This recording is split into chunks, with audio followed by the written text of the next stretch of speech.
Fala pessoal, bem-vindos ao Lave Matemática. Eu sou o professor Thiago Basílio e hoje eu continuo aqui a preparação para o PISM 3 e Enem, começando pela análise combinatória.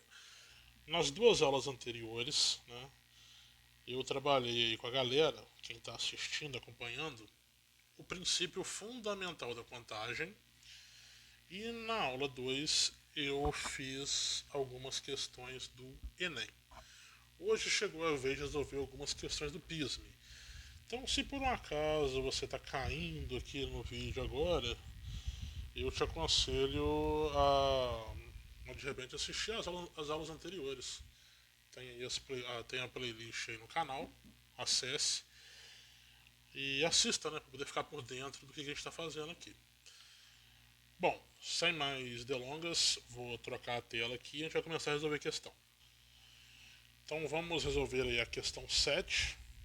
Já resolvemos 6 questões do Enem. Agora a sétima questão, que é a primeira do PISM.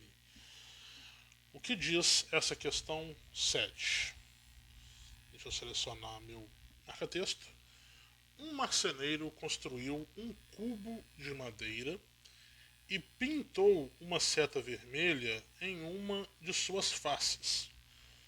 O cubo será guardado em uma caixa em forma cúbica, na qual se encaixa perfeitamente. O número de formas distintas em que é possível colocar o cubo dentro dessa caixa é. Então, olha só, pessoal. Primeiro de tudo, vamos situar aqui. O cubo é uma figura que a gente geralmente associa a um dado. Estou fazendo aqui a mão livre.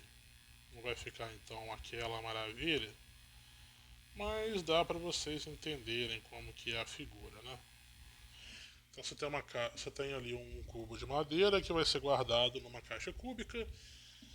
Então é o mesmo formato, levemente maior, para poder caber dentro, E se a gente for olhar a característica da figura, o cubo ele é formado por 6 faces quadradas. Ou seja, o cubo ele é todo simétrico em questão de rotação. Você pode rodar ele ali que você teoricamente tem a mesma figura. Só que esse detalhe de você pintar uma seta vermelha em uma das faces muda tudo. Por que muda tudo? Porque o que acontece?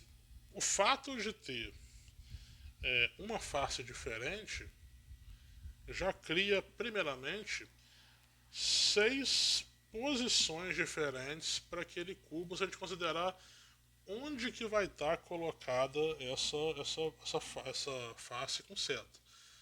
Porque essa face ela pode estar para cima, ela pode estar para o fundo, ela pode estar para frente, ela pode estar para trás, ela pode estar para a esquerda, ela pode estar para a direita. Então, só na questão da colocação na caixa do cubo, sem pensar em rotação ainda, a gente tem 6 opções, para colocação. E além disso, como tem essa seta apontada, o que acontece? Vão se criando outras opções, porque, por exemplo, a seta ela pode estar apontando para cima, mas ela também pode, na hora de colocar, guardar ali, apontando para baixo. Da mesma forma, ela pode estar apontando para a esquerda ou então para a direita. Então, o que vai acontecer aqui para a gente? Pensa que você vai guardar esse cubo dentro da caixa. Então, primeira preocupação que você vai ter é com a colocação da face. Onde que você vai colocar essa face da seta? Se é para cima, para baixo, para trás, para frente, para esquerda ou para direita. São 6 opções. E além disso, vai preocupar com a rotação, tá? A rotação da seta, para onde que a seta vai estar apontando. Que aí são 4 opções para você poder posicionar essa setinha. E aí, juntando essa história pelo PFC, você vai multiplicar esses valores. 6 vezes 4 vai dar para a gente 24. Então a gente tem 24 formas diferentes de guardar esse cubo dentro da caixa. Tá? Então, de novo, só recapitulando. São 6 opções para onde vai estar essa face com a seta, tá? E 4 opções para rotação. Uma vez que você definiu onde que vai estar a face, você pode rodar essa seta, né? Rodar a face daquele cubo, beleza? Questão 8. Pedro vai viajar pela Europa e pretende visitar 5 países.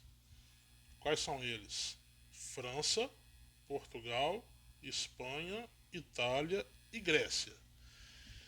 De quantas maneiras diferentes Pedro pode planejar a ordem das visitas, visitando cada país uma única vez, se deseja começar sua viagem por Portugal e ele não quer terminar a viagem pela Grécia? Então vamos lá. Ele tem que escolher aqui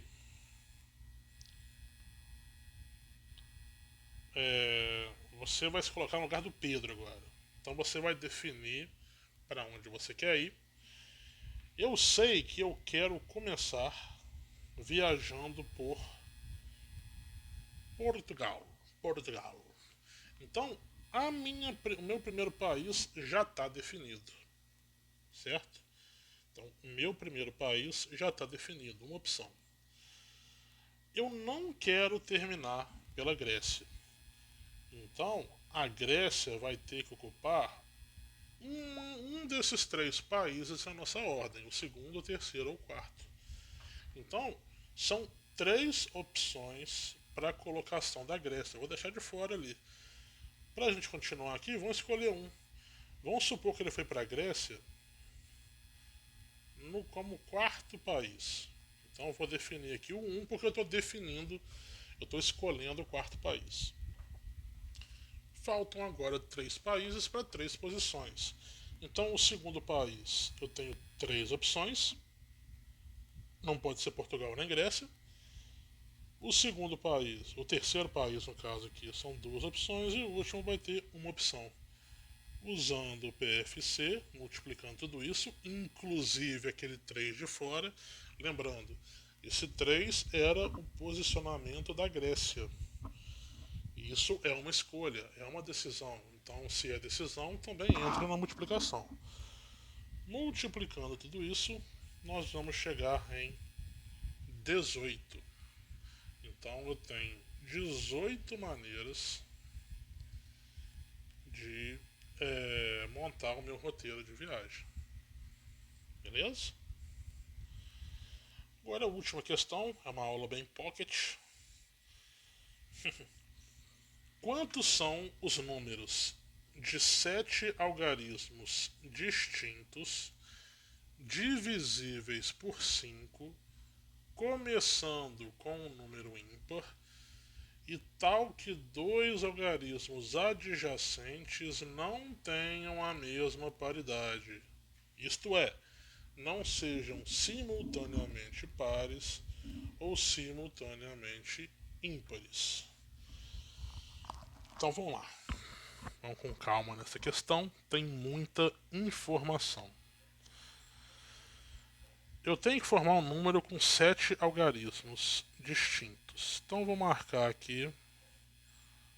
Já vou deixar os espaços para receber esses 7 algarismos. Lembrando que o nosso sistema de numeração é composto por 10 algarismos. Tá? Eu vou escolher aqui 7 e ele falou, 7 algarismos distintos, ou seja, não tem repetição. Então eu sei que começa com ímpar. Ele falou ali, né? Iniciando por ímpar.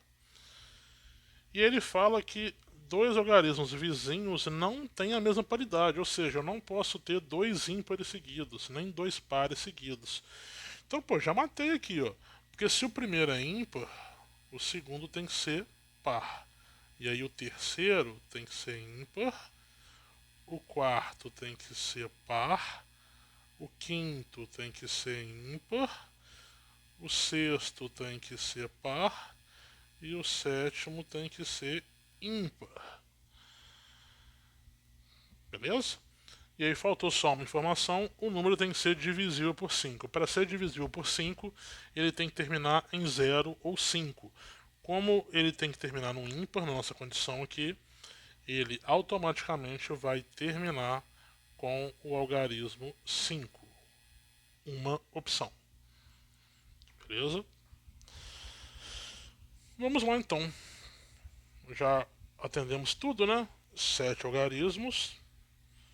Já garantimos o divisível por 5. Já garantimos que começa com ímpar. E não temos paridade. Beleza, agora é só formar.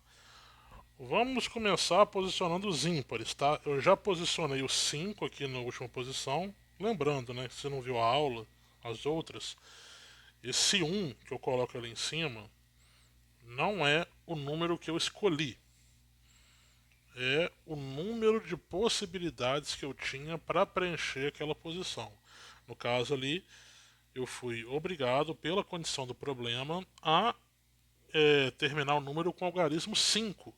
Então eu só tenho uma opção, por isso que está aquele 1 ali em cima. O primeiro algarismo não vai poder ser o 5, né? Vou escrever dos lados do algarismo aqui, ó. Do lado não, escrever embaixo. Pera aí. Só para a gente poder relembrar, né? Então, 0, 1, 2, 3, 4, 5, 6, 7, 8, 9. Sendo que o 5 já vai ter que ser usado lá no final.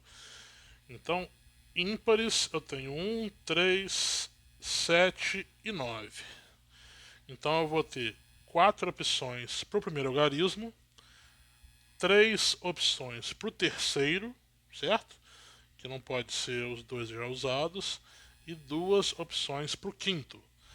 Agora os pares, eu tenho 5 opções para aquele segundo algarismo ali, 4 opções para o quarto e 3 opções para o sexto.